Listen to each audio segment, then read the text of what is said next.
अभी हम जो डिफिनीशन पढ़ने जा रहे हैं पॉलिनोमियल का, उसमें आप लोग देखिएगा, पहले तो हम लोग टर्म्स के आधार पर पढ़ लिए थे, अभी डिग्री के आधार पर। An expression whose non negative integral power, सबसे पहला चीज है इसमें an expression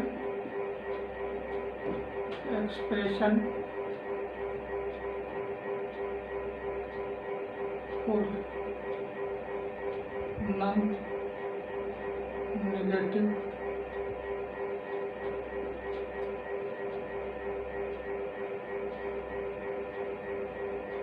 integral power.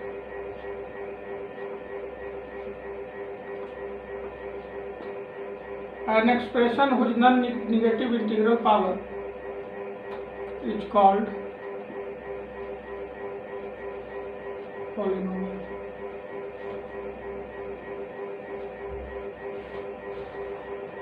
Expression having non-negative integral power is called polynomial. एक ऐसा एक्सप्रेशन जिसका पावर जो है नॉन निगेटिव होता है, नॉन निगेटिव इंटीग्रल पावर। देखिए इसमें नॉन निगेटिव समझना है कि नॉन निगेटिव क्या है, और दूसरा चीज समझना कि इंटीग्रल पावर क्या है। इंटीग्रल पावर का मतलब कि फ्रैक्शन में नहीं होना और डेसिमल फॉर्म में नहीं होना। इंटीग्रल पावर का मतलब होता है जैसे 2.5 पावर जो है ऐसा नहीं होगा, नॉन निगेटिव होगा। नॉन निगेटिव इंटीग्रल पावर कहने का मतलब कि जो पावर होगा वह डेसिमल में नहीं होगा, और जैसे फ्रैक्शन होगा तो इसका हम डेसिमल कहते हैं। तो नॉन निगेटिव इंटीग्रल पावर कहने का मतलब है, इंटीग्रल पावर का मतलब कि वैसा पावर जो फ्रैक्शन में नहीं हो और डेसिमल में नहीं हो, यानी डेसिमल फॉर्म में जिस पावर को हम नहीं लिख सकते हैं उसको नॉन निगेटिव इंटीग्रल पावर कहते हैं। Non negative integral power, that power should not be written in the form of decimal और फ्रैक्शन। ना ही उसको हम लोग फ्रैक्शन में लिख सकते हैं और ना ही डेसिमल फॉर्म में। यानी जैसे x के पावर 2.5 प्लस x का पावर 3 प्लस 2x, तो इसमें आप देखिएगा कि इसका जो पावर है क्या हो गया, डेसिमल फॉर्म में हो गया। तो इसको हम लोग कहेंगे कि ये इंटीग्रल पावर हो गया, और हमको चाहिए नॉन निगेटिव इंटीग्रल पावर, यानी निगेटिव भी नहीं होना चाहिए और इंटीग्रल पावर नहीं होना चाहिए, यानी फ्रैक्शनल नहीं होना चाहिए, क्या डेसिमल में नहीं होना चाहिए। तो आप लोग समझ गए होंगे कि नॉन निगेटिव इंटीग्रल पावर का मतलब होता है power should not in the form of fraction और decimal form is called non negative integral power. और power should not be negative, negative भी नहीं होना चाहिए और इंटीग्रल भी नहीं होना चाहिए, यानी पावर जो है डेसिमल फॉर्म में नहीं होना चाहिए, फ्रैक्शनल नहीं होना चाहिए और निगेटिव भी नहीं होना चाहिए। कह रहा है कि एक ऐसा एक्सप्रेशन जिसका पावर जो है वह ना तो निगेटिव हो और ना ही तो इंटीग्रल पावर हो। तो कैसा होना चाहिए, जैसे x के power 4 plus 3x cube plus 2x square plus 7x plus 5। देखिए यहाँ पे ये पॉलिनोमियल है। क्यों पॉलिनोमियल है कि इसका जो पावर है, कोई भी पावर ना तो निगेटिव है और ना ही इंटीग्रल है, ना ही निगेटिव है और ना ही इंटीग्रल है, इसीलिए इसको हम लोग यस पॉलिनोमियल होगा तो यस। लेकिन यही अगर x का power 4 plus 2x minus 3 plus 3x square plus 7, इसको हम लोग नो लिख देंगे। क्यों नो लिख देंगे, इसमें पावर जो है निगेटिव हो गया। इसमें क्या हो गया था, इसमें पावर ना ही निगेटिव था ना ही इंटीग्रल था, यहाँ पे क्या हो रहा है, निगेटिव पावर हो जा रहा है, तो ये पॉलिनोमियल नहीं होगा। 2x cube plus 7x square plus 5x का पावर 1/2 प्लस 3, ये भी नहीं होगा। क्यों नहीं होगा कि इसमें भी कोई ना कोई पावर जो है क्या हो जा रहा है, फ्रैक्शनल हो रहा है। यहाँ पे x का पावर 1/2 फ्रैक्शनल हो रहा है, यानी फ्रैक्शन में पावर हो रहा है, तो ये भी क्या होना चाहिए, पॉलिनोमियल नहीं होगा। क्यों नहीं होगा, क्योंकि मैंने बताया है कि power should not be written in the form of, power should not be written in the form of fractional और नेगेटिव, तो ये भी नहीं होगा। अब एक x माइनस 1/x ऐसा प्रश्न तुम पूछोगे कि पोलिनोमियल होगा कि नहीं आचार्य, तो ये भी पोलिनोमियल नहीं होगा। क्यों नहीं होगा? तो इसको हम लिख सकते हैं x का पावर -1/, ऊपर जाएगा ये पावर तो ये निगेटिव हो जाएगा, इसलिए ये भी पोलिनोमियल नहीं होगा। क्यों नहीं होगा? क्योंकि इसका भी पावर जो है निगेटिव होना चाहिए, यानी पावर पॉजिटिव भी होना चाहिए और फ्रैक्शनल भी नहीं होना चाहिए। पावर क्या क्या नहीं होना चाहिए? तो फ्रैक्शनल नहीं होना चाहिए और डेसिमल फॉर्म में नहीं होना चाहिए और निगेटिव नहीं होना चाहिए, तो ये भी पोलिनोमियल नहीं होगा। अब ये पोलिनोमियल होगा 2x3 plus √5x² plus 7x plus 3, ये पोलिनोमियल है कि नहीं? तो हाँ, यस, ये पोलिनोमियल है क्योंकि इसका जो कोफिशिएंट है वो रूट में, तो कोफिशिएंट से कोई मतलब यहाँ पे हमको नहीं है। वेरिएबल रूट में नहीं होना चाहिए, मेन वेरिएबल जो है उसको रूट में नहीं होना चाहिए, अगर वो रूट में नहीं है तो पोलिनोमियल है। अब फिर एक और एग्जांपल लेते हैं, जैसे 2x² प्लस √ax प्लस 7, ये पोलिनोमियल है कि नहीं? तो ये भी पोलिनोमियल है क्योंकि √a जो है ये कोफिशिएंट के जगह पर है, तो ये कोफिशिएंट की जगह पर है, तो कोफिशिएंट रूट में रह सकता है। पोलिनोमियल होने के लिए केवल वेरिएबल का जो पावर है वह निगेटिव नहीं होना चाहिए और इंटीग्रल नहीं होना चाहिए, तो ये तो कोफिशिएंट की जगह पर है, ये रूट में चल सकता है। इस प्रकार का जब कंडीशन होगा तो पोलिनोमियल होगा। किस किस कंडीशन में होगा? ये दोनों कंडीशन होगा, ये कंडीशन होगा, इस कंडीशन में नहीं होगा। अच्छा, 3x² प्लस √ax अगर दोनों इस प्रकार से हो जाए प्लस 7, तो इस स्थिति में नो हो जाएगा। क्यों हो जाएगा नो? क्योंकि वेरिएबल, मेन वेरिएबल जो है मेरा x, ये भी क्या हो गया? रूट में हो गया, यानी इसको हम ऐसे लिख सकते हैं 3x² प्लस a⁴ और x⁴ दोनों पर रूट है, इसका मतलब ऐसे इसको लिख सकते हैं। तो देखिए ये रूट में हो रहा है, इससे कोई दिक्कत हमको नहीं था, लेकिन मेन वेरिएबल भी रूट में हो गया, इसीलिए ये पोलिनोमियल नहीं होगा। तो आप लोगों ने देखा भैया कि किस कंडीशन में पोलिनोमियल होगा, किस कंडीशन में पोलिनोमियल नहीं होगा। तो पोलिनोमियल होने के लिए और नहीं होने के लिए ये डिग्री के आधार पर जो डिफिनीशन है इसको ध्यान में हम लोग को रखना होगा कि पावर जो है क्या होना चाहिए? निगेटिव नहीं होना चाहिए और पावर जो है फ्रैक्शनल नहीं होना चाहिए। तो पोलिनोमियल अगर हम जान गए तो अब हम थोड़ा सा इस पर विचार करेंगे। जितना भी है सबको हम एक्सप्रेशन कह सकते हैं। यहाँ पे नोट निकल के आया, नोट आया कि आप लोगों ने देखा डिफिनीशन के आधार पर ये सब सारे को हम लोग एक्सप्रेशन कह सकते हैं भैया, क्योंकि यहाँ पे लिखा है मैंने एन एक्सप्रेशन हैविंग, तो सारे एक्सप्रेशन है और उन्हीं एक्सप्रेशन में से कुछ ऐसे एक्सप्रेशंस हैं जिसको according to formula, according to definition हम पोलिनोमियल कहेंगे। सारे एक्सप्रेशन को पोलिनोमियल नहीं कहेंगे, लेकिन कुछ ऐसे पोलिनोमियल्स हैं, ऐसे एक्सप्रेशंस हैं जिनको जो शर्त को फॉलो कर रहे हैं वैसे एक्सप्रेशंस को हम लोग पोलिनोमियल कहते हैं। तो नोट हो गया कि ऑल पोलिनोमियल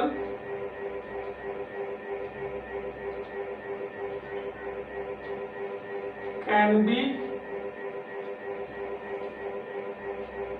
एक्सप्रेशन, सारे पोलिनोमियल को हम लोग एक्सप्रेशन कह सकते हैं, but all expressions can't be,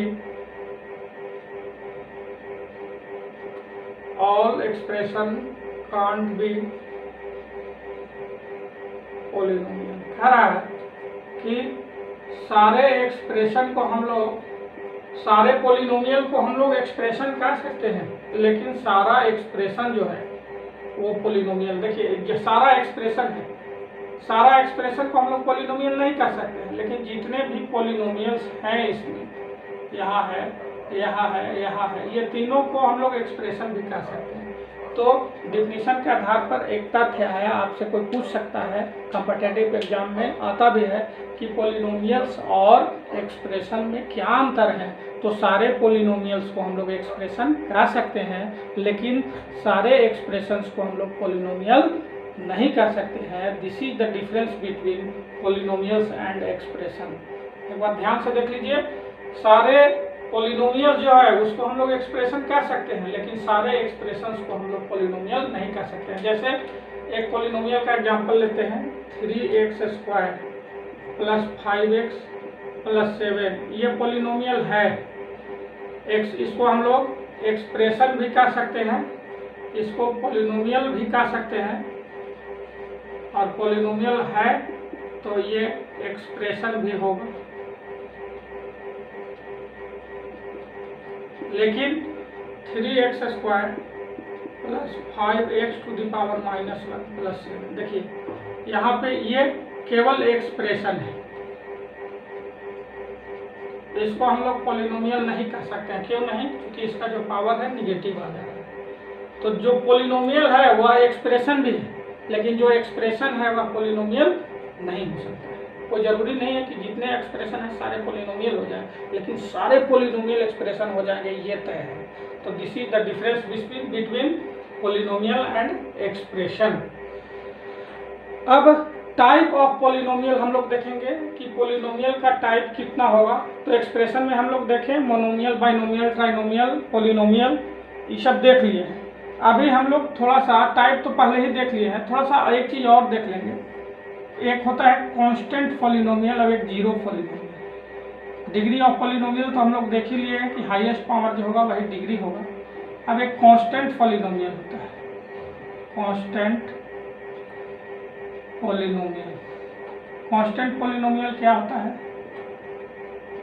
constant polynomial a polynomial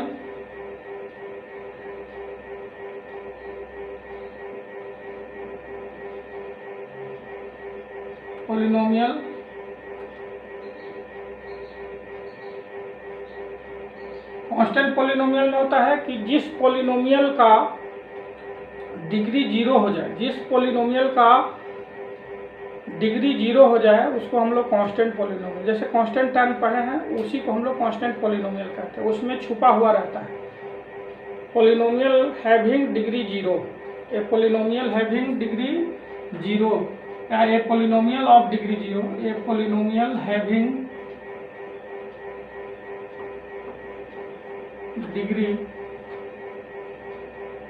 0 is called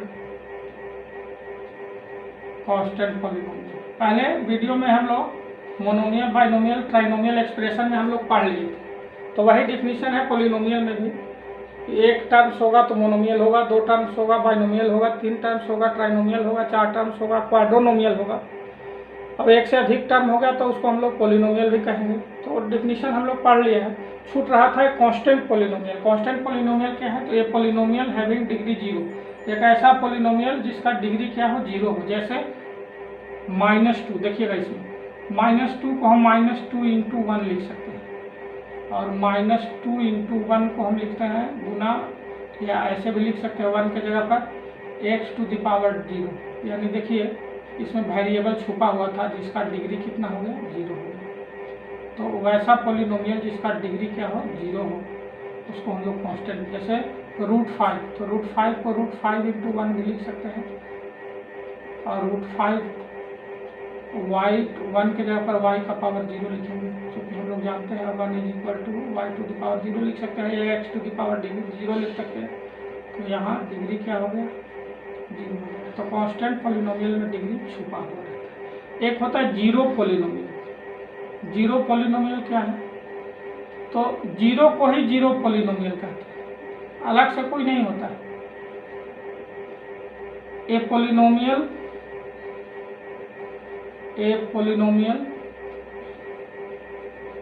नोमियल नेमली 0, एक ऐसा पॉलिनोमियल जिसको हम नेम से 0 पुकारते हैं। A polynomial namely 0 is called zero polynomial. और इसका जो डिग्री होता है वो अनडिफाइंड होता है कि 0 में संसार से गुना करेंगे तो संसार 0 हो जाएगा, इसीलिए कोई भी कोफिशिएंट वेरिएबल इसमें 0 हो जाएगा। तो इसका डिग्री ऑफ 0 पॉलिनोमियल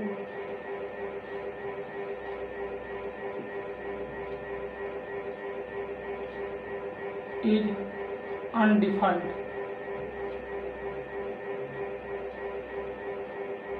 इसका अनडिफाइंड होता है डिग्री 0 पॉलिनोमियल का। एक चीज छूट रहा है इसमें, लीडिंग कोफिशिएंट। यहीं पे हम लोग देख लेंगे लीडिंग कोफिशिएंट क्या होता है। तो जैसे मान लीजिए लीडिंग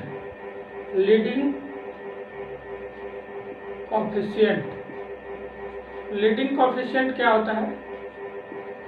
तो कोफिशिएंट में सबसे ज़्यादा जो जिसका डिग्री होता है, जैसे यहाँ पे एक एग्जांपल के थ्रू इसको देखेंगे, 3x² + 5x + 7। इसमें यहाँ पे देखिए सबसे ज़्यादा पावर किसका है, यहाँ पे 2 है सबसे ज़्यादा पावर। तो इसके जो कोफिशिएंट होगा यानी लीडिंग कोफिशिएंट बराबर हो जाएगा लीडिंग कोफिशिएंट यहाँ पे हो जाएगा 3, यानी हाईएस्ट पावर जिस पॉलिनोमियल का यानी डिग्री जिस पॉलिनोमियल का पावर सबसे ज़्यादा होता है उसके कोफिशिएंट को हम लोग लीडिंग कोफिशिएंट कहते हैं। यानी हाईएस्ट पावर का जो कोफिशिएंट होता है, कोफिशिएंट ऑफ हाईएस्ट पावर, इसको लिख सकते हैं कोफिशिएंट ऑफ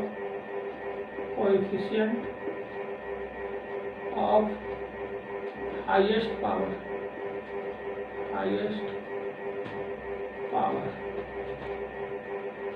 एक कोफिशिएंट ऑफ हाईएस्ट पावर, यानी हाईएस्ट पावर का जो कोफिशिएंट होता है उसको हम लोग लीडिंग कोफिशिएंट कह सकते हैं। तो यहाँ पे हमारा लीडिंग कोफिशिएंट 3 हो गया। अब एक एग्जांपल और ले लेते हैं, 7x³ + 5xy³ + 7। यहाँ पे देखिए इसका डिग्री 3 और 4, 2 वेरिएबल रहता है तो डिग्री जुड़ जाता है। तो यहाँ पे 3 और 1 क्या हो गया, 4 हो गया। 3 और 1 4 हो गया डिग्री इसका, और यहाँ डिग्री 3 ही है। तो सबसे ज़्यादा डिग्री कितना हो गया, 4 हो गया। तो इसका जो कोफिशिएंट है लीडिंग कोफिशिएंट कितना हो जाएगा, लीडिंग कोफिशिएंट यहाँ पे 4, यहाँ पे 5 हो जाएगा। क्यों हो जाएगा 5, क्योंकि यहाँ पे पावर 3 ही है, यहाँ पावर जुट जाएगा दोनों। तो 3 और 1 कितना हो गया, 4। तो 4 यहाँ 3 है, यहाँ 1 है। तो सबसे ज़्यादा पावर कितना हो गया, 3 और 1 4। अब इसका कोफिशिएंट कितना है, 5, इसलिए लीडिंग कोफिशिएंट 5 हो गया। इस प्रकार से 9th और 10th का मिला जुला आज प्रयास किया गया था। तो दोनों का एक ही वीडियो बनाया जाए पहला दिन, जिसमें पिछले जितने भी चीज़ हम लोग पढ़े हैं वो सारे चीज़ हम लोग को समझ में आ जाए। एक और डिफरेंस होता है एक्सप्रेशन और इक्वेशन, तो आगे की चीज़ है। जैसे जैसे हम लोग इक्वेशन की ओर पढ़ेंगे तो पॉलिनोमियल और इक्वेशन में क्या अंतर है, एक्सप्रेशन इक्वेशन में क्या अंतर है, आगे भी हम लोग देखते जाएंगे। लेकिन ये जो था बेसिक वीडियो था, 9th और 10th दोनों के लिए ज़रूरी है।